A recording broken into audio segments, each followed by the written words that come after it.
नमस्ते मित्रांनो, आपण पाहूया गाथा नवनाथांची. आजच्या भागामध्ये आपण असे पाहतो, पाटील म्हणत असतो, गुरुआई कुठे गेले आहे? लाक्या म्हणतो, येईलच. कुठे जाईल? पाटील व लाक्या गजपाला विचारू लागतात, गुरुआई कुठे गेले आहे आणि कधी येणार आहे? गजपा म्हणू लागतो, आले बघ तिकडे, येत आहे. पाटील म्हणतो, कुठे आहे? मला तर अजून दिसत नाही. गजपा म्हणतो, अरे एकदा नीट बघ, येत आहे इकडे. पाटील व लाक्या म्हणतो, अरे तिकडे बघ, येत आहे.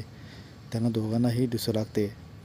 लाक्या म्हणतो, गजपा भाऊ तुम्ही बाहेर या, ते आले आहेत, गुरुआई आले आहेत.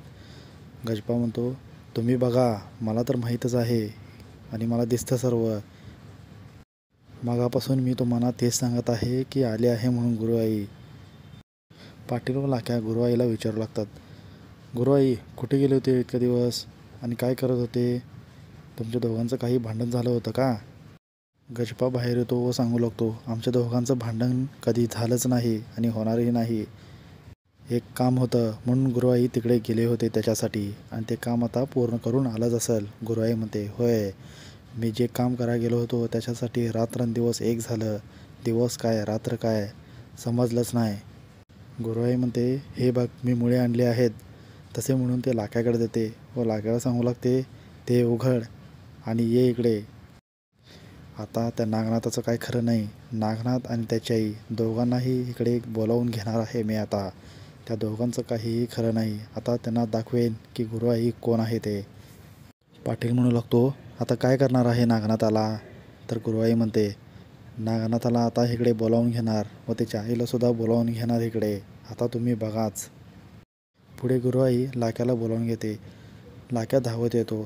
गुरुआई म्हणते, अरे कुठे इतका वेळ? इतका वेळ लागतो का मुळी उघडायला? लाक्या सांगू लागतो, होय होय, मी तेच काम करत होतो, थोडा वेळ लागला आणि मुळीसुद्धा खूप घट्ट होते. गुरुआई म्हणते, बरं ठीक आहे गजपा, हे घे, आणले आहेत बघ जसं तू सांगितलं होतं तसं मुळी. आता तुझं मंत्र तू कर. गजपा इकडे मंत्र करतो.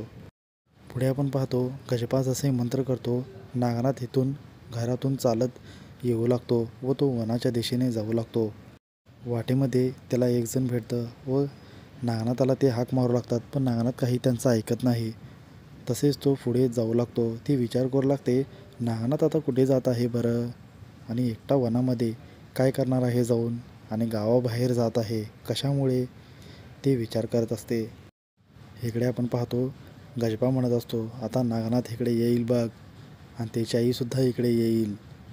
इकडे पाटील म्हणत असतो, अजून आलेले नाहीत, कोणीही दिसत नाही इकडे, कुठे आहेत बरं ते अजून? गुरुआई म्हणते, पाटील तुझं बोलणं बंद कर, तू शांत होतास तेच बरं होतं. आता येईलच की, इतके काय घाई आहे तुला? आता जे सांगितलं आहे ते होणारच. लाक्या म्हणतो, अरे पाटील तुला सांगितलं आहे म्हटल्यावर तसं कर की, आता येतील म्हटल्यावर ते येणारच ना. तेवढ्यात त्यांना पुढे नागनाथ दिसू लागतो. गजपा म्हणतो, आला बघ तिकडे नागनाथ. लाक्यासुद्धा म्हणू लागतो, अरे होय की, आला नागनाथ, बघा तिकडे. तसे म्हणतात गुरुआई त्याच्याकडे बघू लागते. नागनाथ तिथे येऊन थांबतो. नागनाथ आल्या आल्या गुरुआई म्हणते, आता मी इथे रिंगण आखेन, आता ह्या रिंगणातून बाहेर जाऊन दाखव, असे तो नागनाथला म्हणतो. आता ह्या रिंगणामधून तुला बाहेर जाताच येणार नाही, आता ह्या रिंगणामधून बाहेर जाऊनच दाखव तू, असे गुरुआई नागनाथला म्हणू लागते.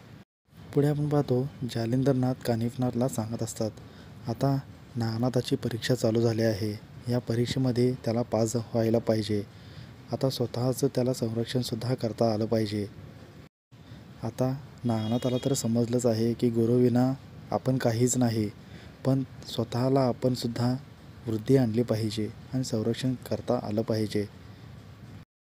कानिफनाथ सांगू लागतात, मग आपल्याला काहीतरी हस्तक्षेप करायला पाहिजे, तिथे जावं लागेल. जालिंदरनाथ म्हणतात, आपल्याला तसा आदेश अजून आलेला नाही, जसा आदेश येईल तेव्हा आपण बघू काय करायचं ते. इकडे आपण पाहतो, नागनाथचे आई वडील शोधत असतात व पद्मिनी आईसुद्धा शोधत असते. सर्वांना खूप काळजी वाटून राहिली असते की नागनाथ आता गेला कुठे. ते सर्वांना विचारत असतात की नागनाथ कोणाला दिसला का, कुठे गेला आहे. इकडे पद्मिनी आई गावामध्ये फिरत असते व लोकांना विचारत असते की नागनाथ कुठे गेला आहे, कोणाला दिसला आहे का. आणि ज्या व्यक्तीने पाहिली होती ती सांगत असते की नागनाथ वनामध्ये गेला आहे आणि तो एकटा जात होता गावाबाहेर आणि त्या वनामध्ये सकाळी पाटीलसुद्धा गेला आहे आणि तिकडेच गुरुआईसुद्धा आहे. आणि नागनाथाला काय केलं तर फार अवघड व्हायचं. पद्मिनी आई म्हणते मग मला वनामध्ये जावंच लागल. ती सांगू लागते नाही नाही तुम्ही नका जाऊ तिकडे, तुम्हाला खूप धोका आहे. तिथे पाटील आहे, गुरुआई आहे, ते तर तुमच्या जीवावर आहेत, तिकडे तुम्ही नका जाऊ अशी ती सांगू लागते. पद्मिनी आई म्हणते नाही तुम्ही माझं ऐका, मला तिकडे जावंच लागल. नागनाथ आता तिथे एकटा आहे म्हणल्यावर मला तर जावंच लागल. वनामध्ये कशासाठी गेला असेल तो. इकडे आपण पाहतो नागनाथचे वडील नागनाथच्या आईला म्हणत असतात आपलं काय ठरलं होतं, नागनाथला घराबाहेर जाऊ द्यायचं नाही, मग तू तसं का केलं, त्याला घराबाहेर का जाऊ दिलं. नागनाथची आई सांगत असते मी स्वयंपाकघरात होते आणि तो केव्हा गेला मलाही काही कळालेलं नाही. नागनाथचे वडील म्हणू लागतात मग आता कसं करायचं, आता त्याला शोधावं लागेल आपल्याला मग, आणि घराबाहेर त्याला धोका आहे, आपल्याला तर त्याला सोडायचं नव्हतं, मग कसं व्हायचं. आणि आता पद्मिनीसुद्धा कुठे गेले आहे कोणास ठाऊक. तेवढ्यात तिथे पद्मिनी येते व सांगू लागते मी नागनाथला शोधायला गेले होते, नागनाथ इथे दिसत नव्हता म्हणून मी शोधण्यासाठी गावाबाहेर गेले होते.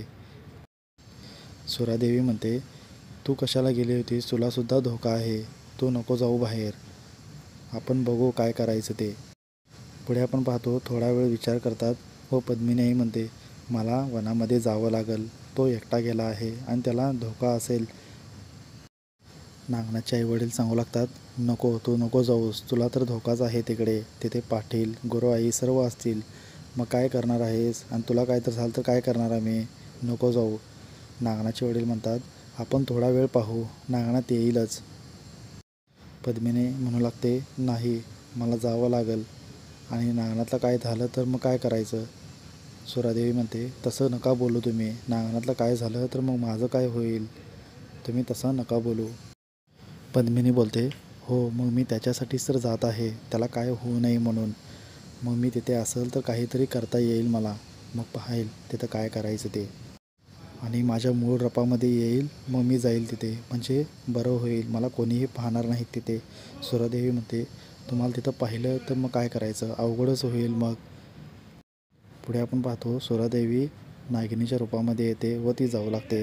इकडे आपण पाहतो गजापा म्हणत असतो या नागनाथाला गुहामध्ये घेऊन जा, तिथे कोणीही पाहणार नाही त्याला आणि तो कोणाला दिसणारसुद्धा नाही.